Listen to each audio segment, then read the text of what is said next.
Aleluia. Amados, sempre em todo o Natal, né, trazemos os pastores e no mundo inteiro a mensagem sobre o Natal. E é bom, porque estamos nos últimos dias, o pecado tem se multiplicado. Sabemos, né, até nós viemos de uma igreja que, por muitos anos, nem comemorávamos. Porque não é o dia. Jesus não nasceu em 25 de dezembro. Todo mundo já sabe disso aqui, não? Nunca nasceu. Ele não nasceu em 25 de dezembro. É uma longa história, mas eu não quero trazer, historicamente, nem dar aula de teologia hoje. Muito pelo contrário. Quero trazer para você que, apesar de não ser dia 25 de dezembro, o nascimento de Jesus, o mundo hoje, durante os 12 meses do ano, há várias celebrações no mundo inteiro de questões relacionadas à carne. Por exemplo, daqui a 2 meses há o Carnaval, a festa da carne. Lá no Brasil, um poço, uma fonte inesgotável de pecado, aquela festa. Quem sabe os bastidores vê o nível de prostituição, de idolatria, de perversão sexual que há nessas festas. O ano inteiro as pessoas são mergulhadas em várias festas comemorativas que engrandecem indiretamente a Satanás e sua obra e o sistema do mundo. Então, poxa, um dia que o mundo inteiro para celebrar e lembrar do nascimento do nosso Salvador, não vamos fazer porque não foi dia 25. Não. Vamos deixar essa religiosidade de lado e vamos aproveitar essa data para, sim, proclamar o nosso Salvador. Amém? Para proclamar. E o diabo ele é tão sujo que até na celebração do nascimento de Jesus, coloca-se uma figura para desviar a atenção do aniversariante, que é o Pai Natal, o Papai Noel no Brasil, e joga elementos para tirar o foco do mundo da pessoa mais especial daquele dia. Então, você veja como Satanás é sujo. O diabo é sujo, porque ele sempre está investindo para tirar a atenção das pessoas do mundo sobre o Messias, sobre o Salvador do mundo. Então, amados, que fique isso bem claro, né? Nós não quero entrar no mérito dos elementos do Natal, se é pecado ou não colocar a árvore de Natal, enfeites, o quê? Isso para a gente não importa.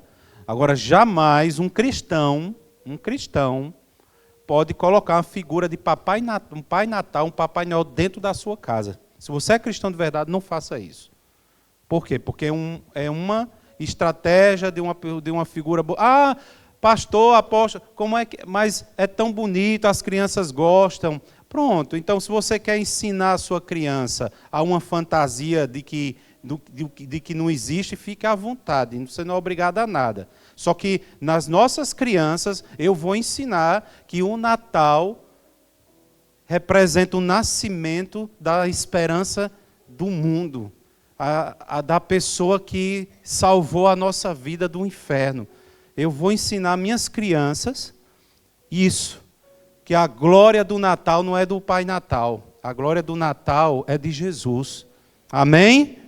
Então, se você tem esse hábito, eu sugiro a você que altere no próximo ano esse hábito, ou ainda dá tempo, né? Porque você tem que, na sua casa, engrandecer o nome de Jesus. Amém? Seus filhos, até mesmo, tem gente que foca até na árvore de Natal e até nos presentes, mais do que Jesus. Jesus é o centro, amados, dessa festa. Não podemos desfocar, amém? Não podemos. Não, porque aquela preocupação de tirar o brilho que as crianças gostam. Não, mas você dá para celebrar do mesmo jeito mas fazendo com que seus filhos, sua casa, sua família engrandeça e dê honra a quem merece. Amém? Mais do que os símbolos do Natal, o principal figura do Natal é que tem que ser engrandecido, tem que ser honrado. Amém? Então, por isso, eu quero trazer para vocês assim, uma mensagem rápida e para que entre no nosso coração uma mensagem para relembrar tudo aquilo que representa, não é? Vamos abrir Mateus. Eu quero trazer um aspecto que resume o Natal. Mateus capítulo 1, versículo 18, é o versículo de praxe, né? Vamos ler rapidamente.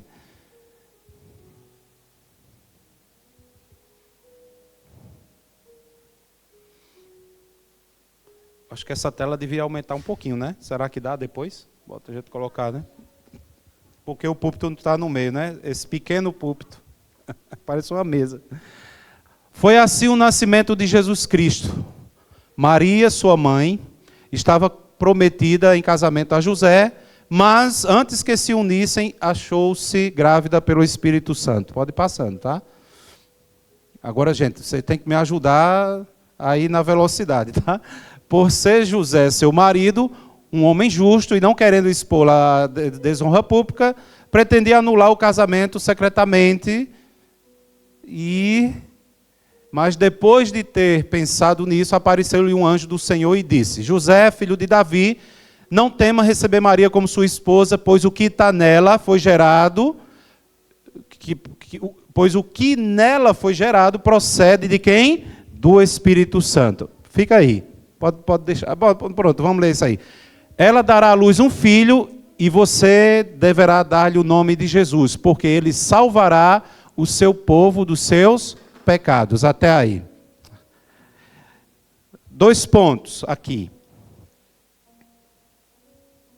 Né? A gente sempre fala do nascimento de Jesus, mas no aspecto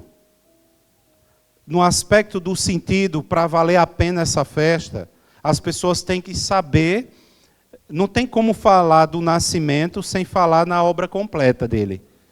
Ok, para que serviu o nascimento de Jesus? Até aí, ó, Jesus nasceu, aleluia. Mas nasceu para quê? Qual a profundidade desse nascimento? Qual a função? Qual o objetivo? Por que ele nasceu? E como é que isso está fazendo alguma diferença na sua vida? Ou o Natal só é festa, presente, reunir a família, comer, é só isso? Qual é o sentido que eu posso tirar dentro de toda essa festa que é maravilhosa? Aproveitamos, né, para rever família ou ficar entre os amigos e festejar. Qual é o sentido disso? Tem que... Nessa celebração, é igual você ir para a festa de um aniversariante, ele fez um banquete para você, e você começou a festejar, a beber, a comer, a conversar com as pessoas, e daqui a pouco você foi embora e esqueceu de dar um abraço no aniversariante, nem esqueceu até de ficar para cantar os parabéns para ele. Então, muitas vezes o que eu fico... fazendo essa leitura no Natal, é que acontece, essa analogia que eu fiz, acontece na prática. Jesus está lá, né? Ele é o aniversariante, é para ser lembrado. Então todo mundo se distrai com o que é secundário da festa e esquece do principal, que é abraçar esse aniversariante, agradecer a Deus porque ele nasceu, mas mais ainda a profundidade do objetivo desse nascimento. Tá? Então quero trazer o primeiro ponto. Por que Jesus veio ao mundo? Não é? Por que Jesus veio ao mundo? Ele veio para cumprir a missão de resgatar, de levar o homem novamente a Deus. Não é? Esse é o primeiro objetivo. Ele nasceu, um projeto de Deus, ele nasceu numa manjedoura, esse Deus que se fez carne. Então, vamos ler João, capítulo 1, versículo 1. O que é que diz a palavra de Deus? Por quê? Porque esse Deus poderoso, Criador de todas as coisas, grande e supremo, Jesus ele esteve, e aqui é uma diferença, né? No discipulado, a gente vê isso muito. Você tem que saber que nessa trindade, que é Pai, Filho e Espírito Santo, há uma função para cada pessoa. Eles não são no sentido de uma única pessoa. Eles são 3 pessoas, mas que têm unidade nas suas funções, ou seja, na sua natureza. Eles têm a mesma natureza, eles têm os mesmos objetivos, mas são 3 pessoas distintas. O Pai, Deus, Criador de todas as coisas, sempre teve Jesus antes da fundação do mundo, antes que tudo houvesse e existisse no universo. Jesus era Deus com ele, estava ao seu lado. E todas as coisas foram feitas através de Jesus. Ele é o verbo, ele é a palavra. Então João 1, ele diz, no princípio era aquele que é a palavra. Ele estava com Deus e era Deus. Ele estava com Deus no princípio. Todas as coisas foram feitas por intermédio dele, sem ele nada do que existe teria sido feito. Há uma versão melhor, essa NVI eu gosto, mas nessa aí eu não gosto não, nesse versículo. Porque ele diz, no princípio era o verbo é a palavra. E a palavra estava com Deus. E a palavra era Deus. Então Jesus, ele é Deus. Esse Deus poderoso se encarnou. Para que ele encarnou? Porque no Éden foi feito um rompimento, aconteceu um rompimento da comunhão. No Éden, a família que Deus criou rompeu com o seu pai. Quando foi que rompeu? No pecado, quando Adão e Eva pecam. Eles entregam de bandeja a Satanás o governo do mundo. Entrega o governo nas mãos de Satanás. E eles ali destroem o plano de Deus para o homem. Quando Adão e Eva comem do fruto do conhecimento do bem e do mal, eles abrem um precedente terrível. O pecado, a semente do pecado entra no mundo, distancia o homem de Deus. Os projetos de Deus para a família são destruídos. Eles são expulsos da presença de Deus. Tanto é que até hoje nós não conseguimos, nenhum ser humano consegue ver Deus, por causa da natureza pecaminosa. O homem, infelizmente, se separou do seu Criador, do seu Pai. Mas Deus não deixou assim esse projeto. Na própria sentença que Jesus, quando Deus vem ao Éden, encontra aquela situação terrível, em que o homem tinha pecado, ele se escondeu, ele viu que estava nu, ele estava envergonhado por causa do pecado, o pecado entrou no coração deles. Em Gênesis 3,15, Deus emite uma sentença, mas uma palavra profética, dizendo, ok, o mundo vai sofrer, Adão e Eva, por causa do seu pecado. Vão nascer espinhos e abrolhos, a mulher vai dar à luz com dores terríveis no seu parto, o homem agora vai ter que lutar e transpirar muito para sustentar a sua casa, mas isso é o mínimo. O terrível veio depois, as consequências do pecado, em que na primeira geração um irmão mata o outro com inveja. Isso foi já na primeira geração. E aí se levanta os adultérios, se levanta o homossexualismo, se levanta a perversão do pecado. E ali naqueles primeiros séculos, Deus teve que destruir uma cidade, 2 cidades inteiras, Sodoma e Gomorra, por estarem quase 100% das pessoas homossexuais. E Deus envia fogo e destrói. Ou seja, nas primeiras gerações, a potência do pecado, o tsunami de destruição do pecado, já nas primeiras gerações do mundo. que o mundo teve de homens, o pecado já mostrou a sua potência destruidora. Arrasou com famílias, arrasou com comunidades inteiras. O homem perdeu a adoração a Deus. Você sabia que em poucos décadas ou séculos, já havia comunidades que nunca nem sabia da existência mais de Deus. É por isso que essas tribos isoladas adoram divindades, adoram animais, natureza. Então imagina naquela época, recentemente, eles perderam essa conexão com Deus. Então a destruição que o pecado fez foi terrível. E foi passando de geração em geração até chegar a nós. E a gente assim vê hoje como é que o mundo está, é uma coisa terrível. Quem tem mais de 30, 35 anos, 40 anos, lembra como era a nossa infância, não é? E como é hoje. A influência da internet aqui na palma da mão é uma fonte de sabedoria, de entendimento e conhecimento tremendo, mas é uma fonte de pecado terrível também. Está na mão, assim, muito rápido, de qualquer pessoa. Uma estratégia tremenda também de Satanás, que ele usa a favor do seu reino, para distanciar pessoas, para sujar as pessoas, para esfriar elas de Deus. Então o mundo jaz no maligno. O mundo está sendo preparado para a destruição, para o governo do anticristo. O mundo está sendo preparado para a perdição. Então nós, a igreja, infelizmente temos deixado se contaminar ou deixado o mundo entrar dentro das nossas casas, das nossas famílias, pouco a pouco, de forma sutil. Daqui a pouco os princípios de Deus estão sendo trocados, porque tudo pode, tudo é bom, não tem nada, isso é bobagem, isso é besteira, isso é... Porque o mundo, ele trabalha assim, o sistema do mundo, ele entra nas famílias, ele deteriora o coração, ele congela o coração, ele começa, os princípios de Deus, que eram tão valiosos para você e para mim antes, eles começam a ser substituídos por uma frieza espiritual, pelo legalismo, o normal.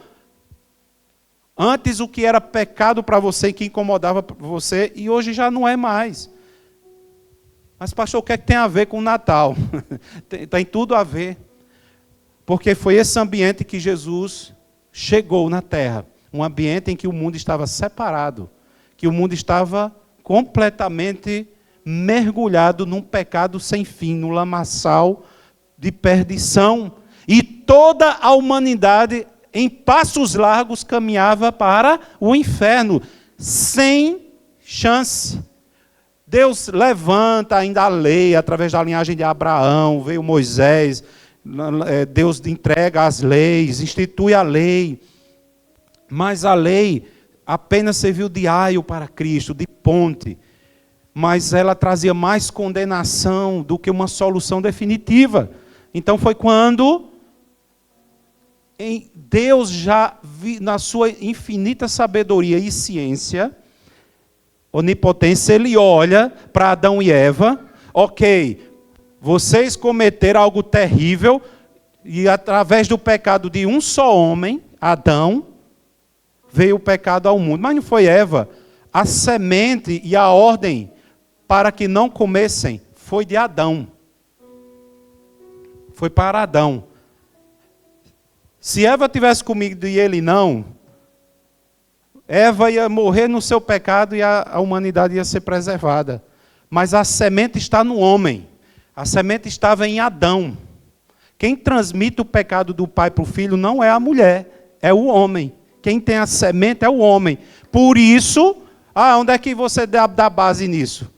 Aqui, acabamos de ler. Que Maria foi gerada pelo Espírito Santo. Se a mulher transmitisse o pecado, Jesus nasceria com o quê? Com pecado. Já pararam para pensar nisso?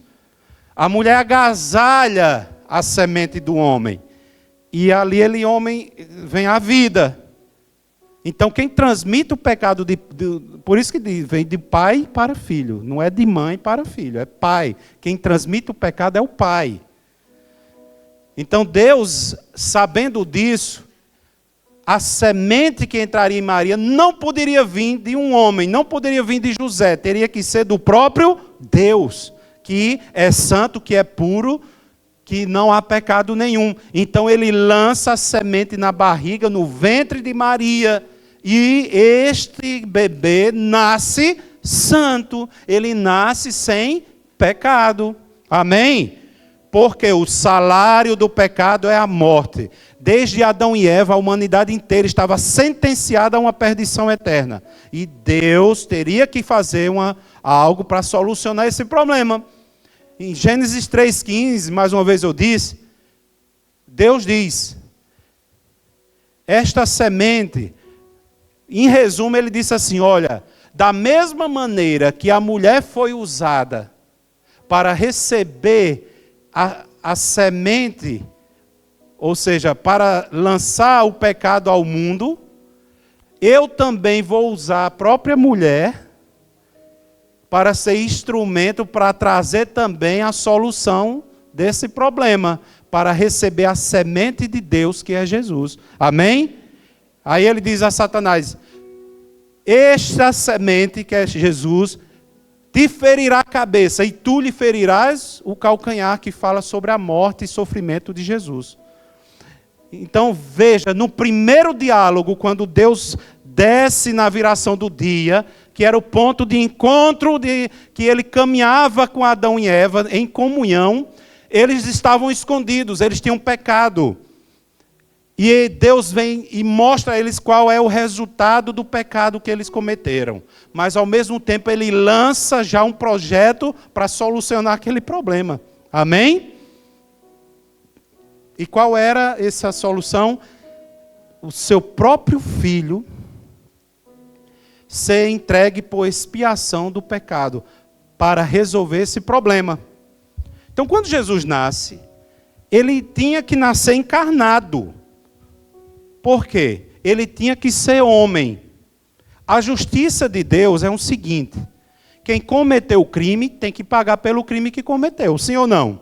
As leis penais hoje que há no mundo foram baseadas principalmente lá em Deuteronômio, nas leis de Moisés. Sabiam disso? Se você, quem estudou direito aqui? Alguém estudou direito? Ninguém? Ninguém estudou direito aqui. Vocês não gostam de direito, né? Os advogados, eles sabem que historicamente todas as leis tiveram base na Bíblia. Deus deixou várias assim, leis, lei civil, lei trabalhista, várias leis estão ali em Deuteronômio, tremendo. Mas aquelas leis, por que eu estou falando de lei? Porque é uma maneira que Deus fez para trazer uma luz ao pecado do homem. Mas a lei só fez desmascarar o que o pecado tinha feito, a destruição que o pecado tinha cometido. É tanta coisa errada que o homem faz, que ele nem tem noção. A destruição do pecado é grande demais. Mas, nessa lei, existe, por exemplo, o homicídio. O homicídio, em qualquer lugar do mundo, é um dos piores crimes que a pessoa pode cometer. Sim ou não? É o pior pecado. É o pior crime. Você tirar a vida de uma pessoa. Por isso que as leis no mundo inteiro são muito rigorosas sobre isso. E recentemente é que foram sendo retiradas as penas de morte.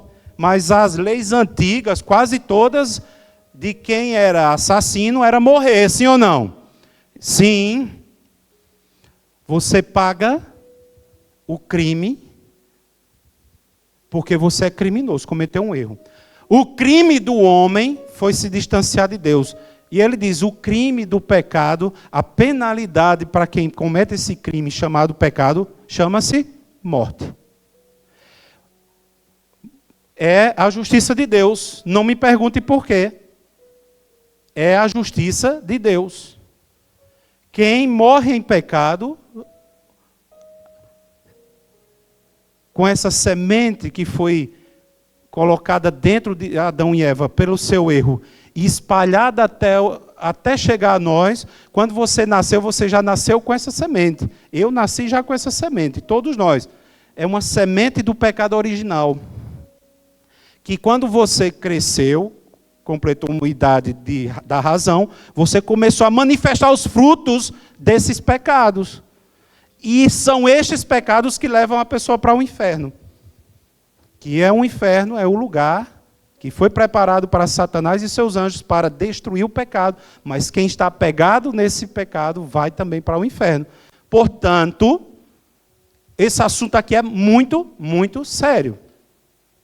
Muito sério. Estamos falando de um lugar que eternamente as pessoas nunca vão sair de lá. Nesse momento, o inferno tem milhões de pessoas, desde a fundação do mundo, desde a queda do homem, até hoje. Nesse momento, há pessoas entrando no inferno agora. O inferno é um lugar de tormento, é um lugar de chamas que não se apagam, que Jesus falou mais do inferno do que no céu. Muito. Por causa da advertência, para abrir os olhos humanos em que nós estamos aqui com saúde, daqui a pouco, amanhã, nós podemos morrer. Você garante que você vai estar daqui a 24 horas vivo? Você garante? Quem garante aqui que daqui a um dia você vai estar vivo? Alguém levanta a mão e diz, eu vou estar vivo, tenho certeza. Ninguém levantou a mão? Sabe o que é que mostra isso?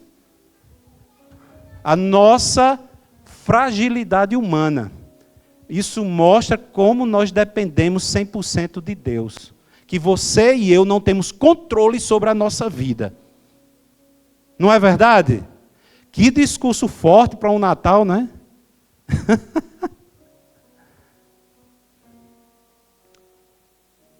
Nós não temos controle. Tem gente que com uma saúde maravilhosa que a pessoa acha que tem a vida inteira pela frente e morre atropelado, morre não sei de quê, morre. Tem todo tipo de morte mais esquisita do mundo, não é? A vida é um sopro. Quem está com a sua vida nesse momento é Deus. Você está entendendo? Então, nós temos que aproveitar essa vida da melhor maneira. E aproveitar a vida não é se lançar no pecado, aproveitar o que o sistema do mundo tem e mergulhar numa onda de pecado, da carne, desfrutar os desejos da carne. Não, mas eu não posso viajar e ir para uma praia, tudo é pecado? Não, estou falando de descanso, de divertimento. Agora, quando o descanso e o divertimento está associado a práticas pecaminosas, aí é que mora o problema. Aí acaba a diversão e você entra numa região perigosa, que é o pecado. Que aí você passa a fazer a vontade da sua carne e de Satanás. Aí você está num ambiente desprotegido em que Satanás pode tocar você. Tá? Jesus, quando ele nasceu, ele veio com a missão. Vamos resgatar esse homem perdido. Vamos resgatar, só que ele precisava ser homem. 1 João 1,14, coloca aí. 1,14. Ele precisava ser homem. Ele não podia vir aqui como Deus, entende? O salário do pecado é a morte. Mas a justiça de Deus, escuta, irmão, olhe para mim. A justiça de Deus diz assim: sem derramamento de sangue não há perdão de pecados. Sabe qual era a única maneira de um homem escapar do inferno? Outro homem morrer por ele. Outro homem pagar o crime que ele cometeu. Certo?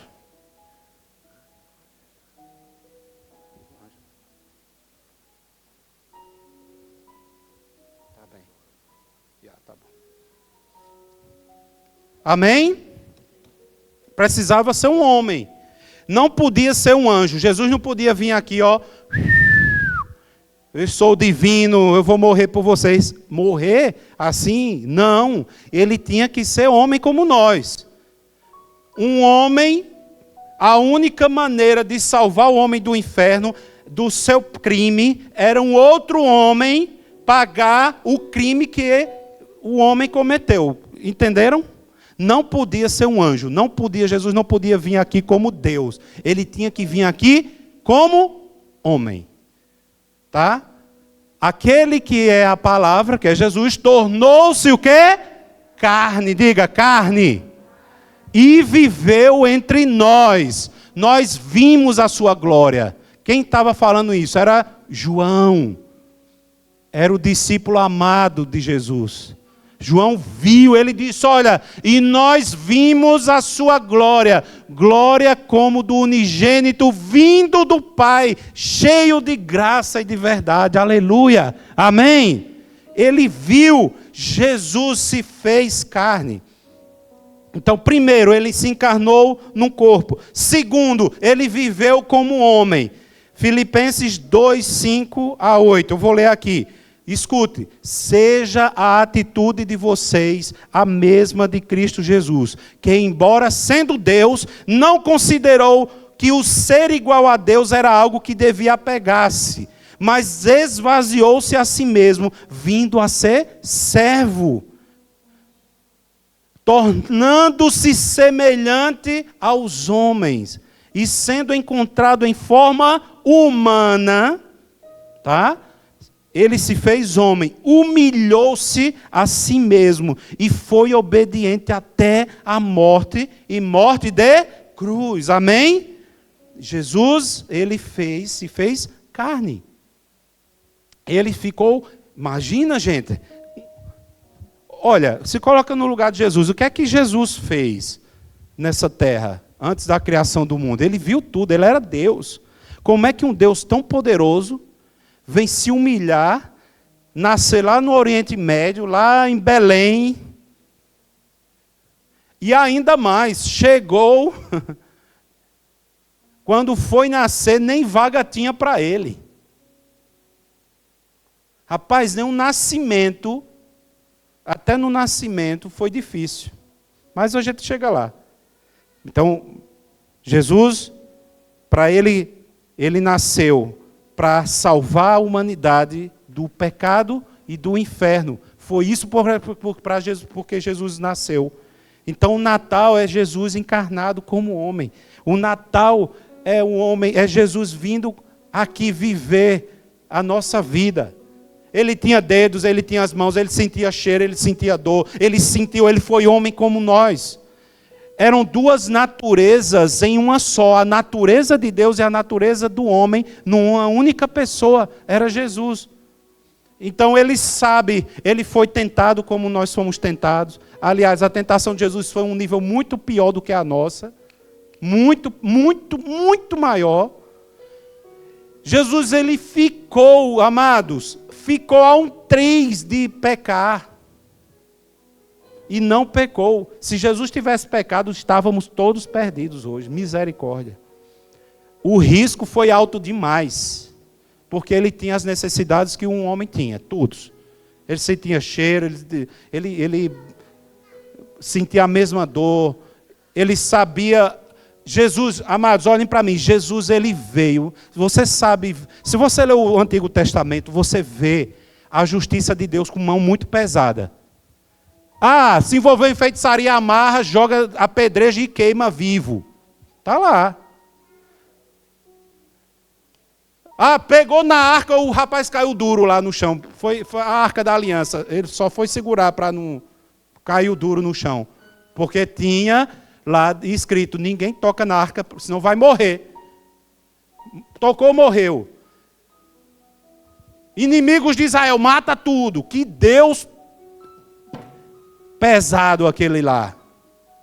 Aí no Novo Testamento você vê um Deus, parece que não é nem a mesma pessoa, mas calmo, misericordioso. Perceberam isso? Quem leu já Velho e Novo Testamento vai ver a diferença enorme. Parece que Deus está mais calmo. Sabe o que aconteceu? Qual foi a diferença? Jesus entrou no corpo e sentiu o que é a tentação de um pecado em cima de uma pessoa. Aí quando ele volta para Deus, ele é o nosso intercessor, amém? Jesus é o nosso intercessor. Então eu vejo Deus, Jesus é o quê? Jesus veio apaziguar a ira de Deus. É tipo assim, ó. Ô Senhor, perdoa ali o Chiquinho. Vamos perdoar, sabe por quê? Porque eu passei, é difícil demais resistir. Vamos ter misericórdia dele. Então é como se Deus viesse arrebentar e Jesus tivesse, vamos, Pai, vamos ter calma, porque eu passei isso e é dificílimo. Vamos abrandar essa ira. Amém? Então, gente, Jesus é tremendo demais.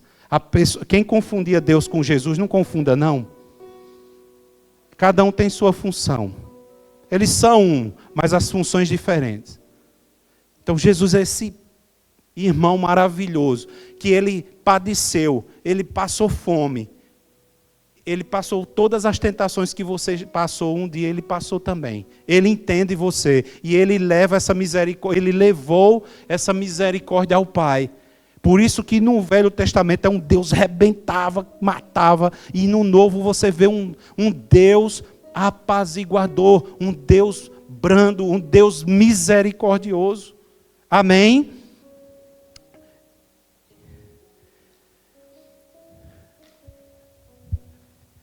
Terceiro, ele veio demonstrar como servir a Deus pelo exemplo. Quando Jesus, em Mateus 7, 28, quando Jesus acabou de dizer essas coisas, as multidões estavam maravilhadas com o seu ensino, porque ele as ensinava como quem tem autoridade, e não como os mestres da lei, que eram hipócritas, que mandavam o povo fazer, mas não fazia. Jesus, ele deu exemplo. Jesus veio. É por isso, misericórdia, eu tenho tanto temor, digo isso para os pastores.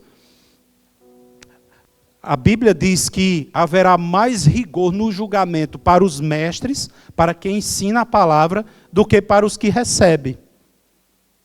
Sabia disso? É bíblico. A nossa função é uma função muito... O pastor Bruno estava pregando ontem não, acho que foi domingo passado, que ele disse assim, se você está aqui na igreja, né? Está esperando que nós vamos passar a mão no seu pecado, você está na igreja errada. Ele sempre fala isso. Porque nós temos que transmitir o que a Bíblia diz, não uma mensagem que vai, paz e amor, aleluia, fique do jeito que você está, o importante é seu coração.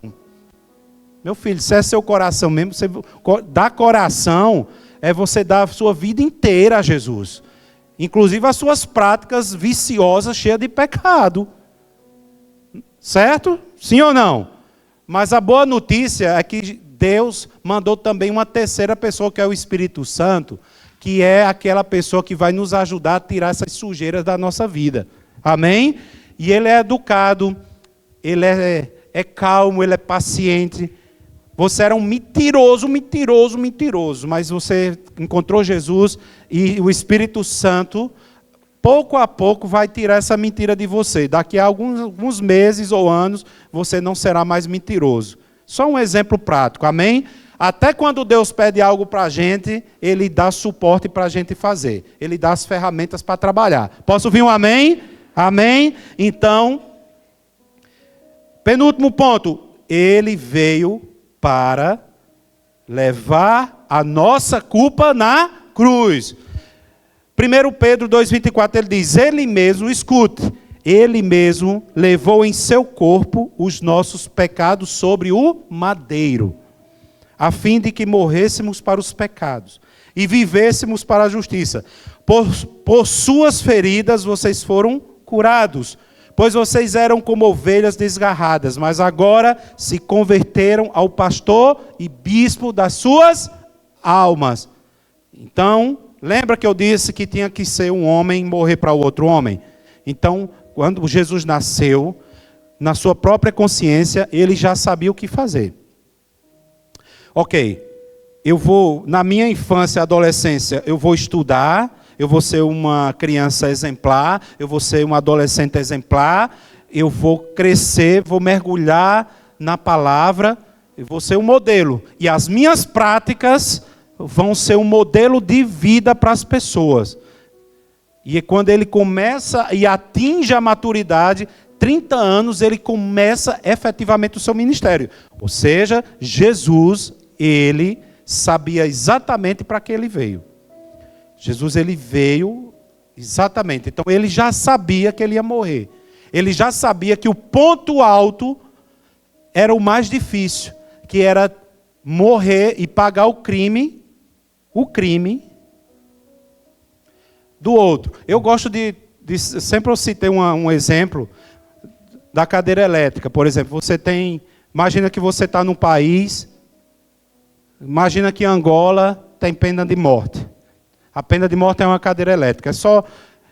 Quando a gente conta histórias paralelas, é mais fácil de entender e guardar. Escuta, olhem para mim todos, olha. Eu estou com o irmão assim do lado, ó, presta atenção agora, vai, toca assim, olha, presta atenção na palavra. Quem não conhece fica com vergonha, né, de dizer. Escuta, imagina que você matou alguém. A polícia de Angola prendeu você. Você foi julgado a pena de morte. Você vai morrer. Pergunta, você merece morrer segundo a lei? Sim ou não? Por quê? Porque você cometeu o crime. Você assassinou alguém. Certo? É marcado a tua execução. Você vai morrer numa cadeira elétrica. Chegou o dia. Como é que fica seu coração? Está calmo? De jeito nenhum, você está desesperado. Você vai morrer. Você vai morrer numa cadeira elétrica.